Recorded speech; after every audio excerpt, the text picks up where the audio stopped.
Well, thank you. Thank you for having me here. It's an honor for me to be here. Thank you for coming. When I joined politics, 2004, the democratic contest in India used to be between political parties. And I had never imagined at that time that the nature of the contest would change completely. It was.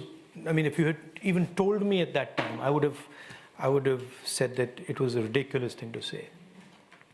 But the nature of the democratic contest in India has completely changed. And the reason it's changed is because one organization called the RSS, fundamentalist fascist organization, has basically captured pretty much all of India's institutions. And maybe for those who don't know, can you explain what the RSS is? RSS is you can call it a secret society.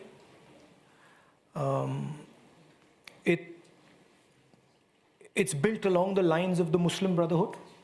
And the idea is to use the democratic contest to come to power and then subvert the democratic contest afterwards.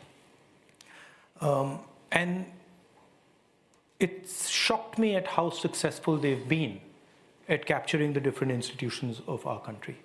The press, the judiciary, parliament, election commission, all the institutions are under pressure, under threat, and controlled in one way or the other. So